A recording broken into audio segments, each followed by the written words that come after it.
Graça e paz, queridos irmãos, um ótimo dia a todos, uma ótima sexta-feira, hoje dia 24 de maio de 2024, e o nosso devocional diário está no capítulo 9 do livro de Romanos. Paulo já vem falando acerca de que nós estamos numa luta contra a nossa carne, e essa luta ela é vencida por Cristo Jesus em nós. No capítulo 8 ele exalta a Deus porque nada pode nos separar do amor de Cristo, e aqui ele vai continuar nesse tema. Mas ele vai dizer algo interessante. Ele diz lá no capítulo 8 que aqueles a quem ele predestinou, esses que ele chama, ele justifica, e os que justifica, ele glorifica. E aí ele vai perguntar: será que a palavra de Deus ela vai falhar? Porque alguém poderia dizer isso. Ele responde no versículo 6: não pensemos que a palavra de Deus falhou, pois nem todos os descendentes de Israel são Israel. Por que ele está dizendo isso? Porque nem toda a nação de Israel está salva, somente aqueles que creem no Messias, e nós sabemos que a grande maioria deles não crê em Jesus como Messias em nossos dias. Ele vai dizer mais acima no versículo 3 que ele até desejaria ser amaldiçoado e separado de Cristo por amor dos irmãos dele, os da raça dele, os israelitas, o povo de Israel, porque deles é a adoção de filhos, deles é a glória divina, deles são as alianças, a concessão da lei, a adoração no templo, as promessas, os patriarcas, e a partir deles se traça a linhagem humana de Cristo. Que Deus, acima de tudo, bendito para sempre. Amém. Ele vai dizer isso aqui e vai lamentar. Ele está lamentando por seus irmãos, os da sua raça, os judeus, não terem crido em Jesus como Messias. Ele mesmo, por um longo tempo, assim, ele não creu. Mas ele vai explicar para nós que os filhos de Deus não são os da linhagem natural de Abraão. Ele diz no versículo 8: não são os filhos naturais que são filhos de Deus, mas os filhos da promessa é que são considerados descendência de Abraão.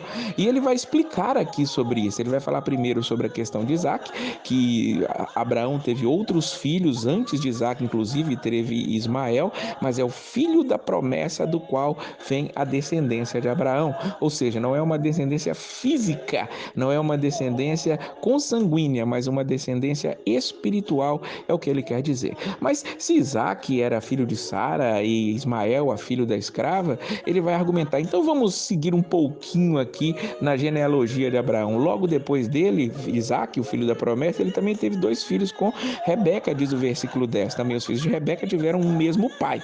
Nosso pai Isaac, ela teve gêmeos, e os gêmeos que ela teve foram Esaú e Jacó.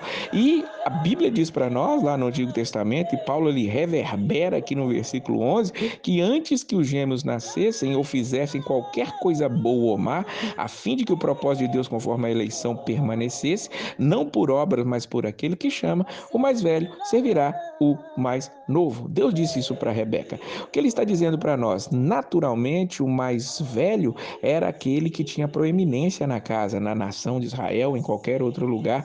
O Antigo Testamento vai deixando muito claro isso.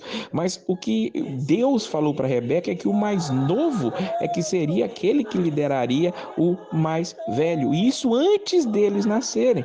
Porque antes deles nascerem, a Escritura já diz para nós: amei Jacó, mas rejeitei a Esaú. E por que isso? Paulo já disse no versículo 11: para que o propósito de Deus conforme a eleição permanecesse. Ou seja, há uma eleição. Antes do nascimento daqueles meninos, Deus ele já tinha escolhido a quem viria a sua descendência, ou aqueles que se chamariam povo de Deus. E o que isso quer dizer para nós? Quer dizer para nós que Deus ele tem misericórdia de quem quer, e ele tem compaixão de quem ele quiser ter misericórdia. Ele disse isso para Moisés aqui no versículo de número 15, ele vai dizer isso para nós. Paulo vai dizer isso para nós. Por quê? Porque a Escritura está deixando claro que isso acontece. Ou seja, não depende do desejo ou do esforço humano, mas da misericórdia de Deus. Paulo, ele está na luta constante de ensinar os romanos, ensinando aos gálatas, ensinando em várias das suas cartas a ideia de que a salvação é pela graça, somente pela graça, não pelas obras, mas pela graça do Deus Todo-Poderoso, do Deus bondoso, do Deus bendito. Então não depende do esforço humano. Então alguém pode perguntar, Paulo já adianta algum questionamento no versículo 19, 19, porque Deus ainda nos culpa, pois quem resiste à sua vontade? E ele mesmo vai responder, mas quem é você, homem, para questionar a Deus? Aquilo que é formado pode dizer ao que formou, porque me fizeste assim?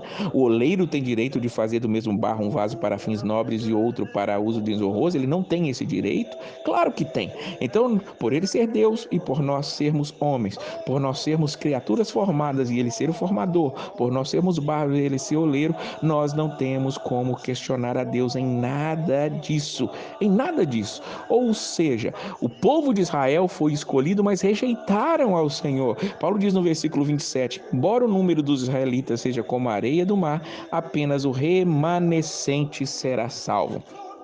Nem todos os judeus são salvos ou serão salvos, somente aqueles que creem no Messias. Paulo está argumentando e deixando muito claro para nós que a salvação não é pelas obras, a salvação não é porque os judeus eles têm uma marca no seu corpo da circuncisão, não é porque eles são descendentes sanguíneos de Abraão. Os que são descendentes de Abraão, na verdade, hoje são aqueles que o são pela fé.